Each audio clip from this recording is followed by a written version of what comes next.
Pinuntahan po ni Tito Winnie ang lechonan sa La Loma. Ayan! Lagi tayong isda at medyo wala ko tayong karne nung Holy Week. Eto, mag-lechon tayo. Ano nga ba ang klase ng baboy ang masarap i-lechon? Abangan niyo po yan. May klase pa ng baboy na masarap i-lechon, ha? Lechon de leche, di ba? Matapos mangili ng karamihan nitong Semana Santa, sabik na sabik siguro kayo kumain ng baboy. Abay tayo maglilechong baboy ngayong araw na ito sa tulong po ni Mr. Ramon Ferreira ng Monchis Lechon. Umagang kay ganda sa inyo, Mang Monchi. Umagang kay ganda, Winnie. Ayan, ako Mang Monchi, gaano ang dami niyo hong niluluto ngayon? Ito, marami ho kayang maglilechon baboy ngayon? Sa palagay ko kasi Lunes, usually mabili rin naman Lunes. Ay, ganyan. Ano ho, tulungan niyo naman ho kami maglechon baboy. Ano ho bang prosesong pinagdadaanan ng inyong lechon? Kahit pa paano, nilalagyan namin ng ingredients yan na combination ng salt, ng pepper, garlic, at yung onion. Kaya, okay. Oo. Ilalagay ho sa loob? Sa loob. Opo. Pagkatapos, nilalagyan ng maraming toyo? Toyo, yung combination ng toyo yan, saka tubig, at okay. yung pulot. May pulot yan na combination. Pulot, honey? Bakit po? Kasi siguro, manamis-namis na maalat-alat? Yes, yung ganun. Okay. Yung point namin dyan. Ang puti-puti ho nitong baboy na tinutuhog ninyo, no? Bakit ho naging ganyan? Kinalisan yan sa kawat, tinanggal lahat ng yung balahibo. Opo. Yan ang resulta talagang pumuputi yan. Dapat maputi. Ayan. Lahat ng balahibo, alis. Alis. Hindi lang ho balahibo, nililinis nyo, pati tenga, tsaka kuko. Yes, pati kuko, tanggal yan. Opo. Tapos, tinatanggalan nyo daw po para matuhog ng maayos. Tinatanggal namin yung buto sa leeg kasi nga, pag tinuhog namin yan, para bang nabablock yung bakal.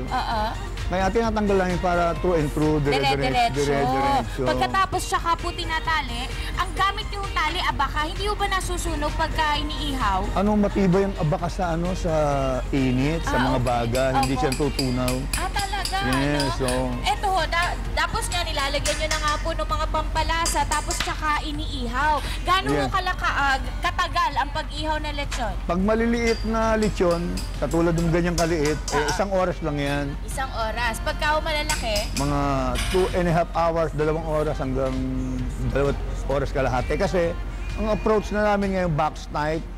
Box type, ano ho yun? Naka-box kasi yung pagluluto. Para yung heat wave, hindi umaalis ang heat wave, hindi nahihingi pa ng hangin. Parang concentrated ang nangyayari. Naiipit yung init doon. Pagkatapos napansin ko rin ho, ang pag-aayos po ninyo ng tawag dito ng uling, nasa tagiliran lang. Kasi pag nasa init, ang mahalaga kasi, dikit na dikit yung baboy sa uling. Opo. Para mas mabilis maluto kasi napakahalaga ng oras sa pagluluto. Yung makapag-save ka ng time, malaking bagay sa marketing visibility namin. Talaga po, paano ho nalalaman pagkaluto ng baboy? Yung siko, pula na yan, namumula. Pag pula na yung siko, luto na yung automatic. Saan po dito banda? Ito sa yung siko, diyan, sa sikong yan. Ibig sabihin, pagka mapula-pula na yon, luto na yung baboy? Luto na kasi, yung reddish talaga, luto na yan, diyan namin nakikita. Nice. Magkano na ho ba ngayon ng lechon? Ang maliliit, kasi sa La Loma, iba sa La Loma, lechon market, mababa kami. Opo. Ang maliliit, meron kaming 2,000 pa na maliit, yung talaga mga dileche. Opo. Tapos, and then, 2,500 ang pinakamababa.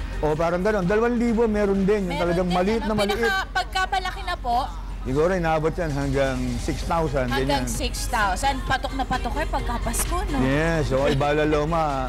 Lechon capital of the Philippines na, Nabanggit niyo yan, si Mang Monchi Hu kasi ang nagpakilala sa buong Pilipinas dito sa La Loma bilang lechon capital of the Philippines. At kayo rin ho nagpauso ng parada ng lechon dito sa La Loma, Ako nag-start niyan kasi nga pinilit ko ang taga La Loma na magparada kami ng lechon kasi nasa Metro Manila kami. Kaya magandang attraction niya sa turista kasi honestly, halos lahat ng tao sa buong mundo, wag lang yung, of course, ayaw ng kapatid nating Muslim yan, no? Pero almost all citizens ng mundo, nakita ko na sa La Loma, bumisita na rito. Sir, matanong, last question na lamang po, no? Gano ang kompetisyon ninyo? Dikit-dikit kayo halos eh. Alam mo, magkukumare na kami ng mga yan. Kaya, Parang sama-sama na oo, lang. friendly competition. Very good. Diba? Maraming salamat, Mang Monchi. Kung gusto nyo naman po, ayaw nyo naman po ng baboy, abay meron tayong lechon manok na ipapakita din sa atin mamaya ni Mang Monchi dito sa kanyang Monchi's Lechonan. Thank you so much, you, sir. thank you. Samantala, huwag kayo aalis, ha? Hanggang 8 o'clock ang umagang kay Ganda. We'll be right back. Itong Masarap na lechong baboy at manok ang titikman ni Tita Winnie. Pero, siguro malaman din natin, tumaas ba ang bentahan ng lechon? Tita Winnie, matapos ang Holy Week. Hindi pa natin malalaman ngayong araw na ito ay because kasalukuyan pa lang nating nileletsyon ang talaksang lechong ito. Tingnan nyo, oh. 2 hanggang 3 oras nileletsyon ang mga malalaking baboy, samantalang umaabot sa 1.5 hanggang 2 oras naman kapag medium size. At syempre doon sa mga ayaw ng baboy katulad ni Pinky Web, eto, meron tayong lechon manok na ginagawa naman ni Bong at saka ni Jovito. Tama ba? Tawag do Jovito, di ba? Opo. Ayan, anong napampalasa natin dyan, Jovit? Ano lang, tuyo po. Toyo. Tapos meron ako nakikitang konting bawang at saka kalamansi. Tama, si Bong. At syempre pa, alam nyo po ba, habang nileletsyon ng mga baboy at manok, hindi na sasayang ang iba pang parte ng baboy dahil merong sagot dyan si Mang Monchi na may-ari ng Monchi's Lechon, aray ko, dito sa Laloma. Mang Monchi, naku syempre meron tayong laman loob ng baboy, Yes. naiiwan ho ba ito na ginagawa nyo dito? may produkto rin ay byproducts ng lechon yan. Opo.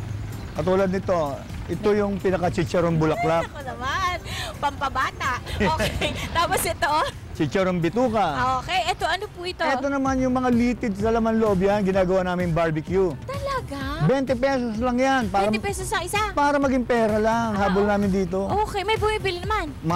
Ubos yan ang ubos every day. Malasa. Malasa. Ay, nuknukan kasi ng taba. Bagong katay eh. Ay, sus di ba? Maria Josep. Ano naman po ito? Atay naman yan. Atay. Naku, lalagyan niya ng kalamansi at toyo. Yes. Diba? Pork steak ang labas. Ano naman, magkano ang atay natin, sir?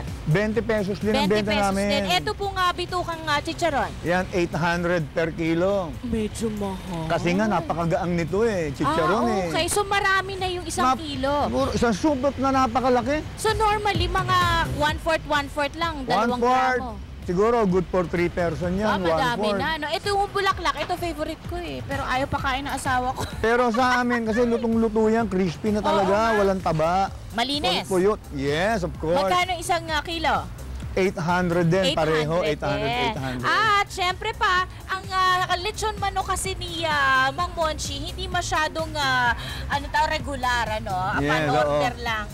Kasi yan, malalaki ang sukat niyan. Doble yan sa nakikita sa market sa ngayon. Doble sa laki. Kailan nyo ho kaya inaasahang papalo ang benta ng mga lechon? Honestly, itong summer, bumibenta ang lechon kasi nga, bakasyon, Opo, may mga- graduation. Tsaka mga get-together. Yes, so Oo. dyan ginaganap, di ba? Mga excursion, Oo, di so ba? mga makakailan ho kayong benta ng lechon sa isang araw? Siguro, hindi baba sa 20. 20 peraso buo yun, sir, Isang ha? araw, oo. Pagka ho Pag Pasko, ganun. mga ilan? Siguro, mga triple yan. Talaga! Ang galing kumita ni Mang Monchi. Mang Monchi, meron ho ba kayong paalala sa mga kapwa nyo negosyante ng lechon para ho pumatok ang negosyo? Honestly, hindi lang ako siguro dahil sa yung Laloma, tinawag na Lechon Capital of the Philippines na ngayon yan, landmark na. Dito, meron kami mga meat inspector. 3 ship yan, kaya yung mga problemang baboy, wala rito yan. Imposible. Imposible sa Laloma yan kasi under the supervision kami ng Quezon City Veterinary Office. Okay. Saka, ibig sabihin, quality ang lechon ng Laloma. At siguradong safe at malinis. Yes, may meat inspector kami. Bitahin nyo kami sa parada ng lechon nyo, ha? Pangatlong linggo ng Mayo. Sige, maraming salamat, Mang Monchi. Thank you so much. Thank you.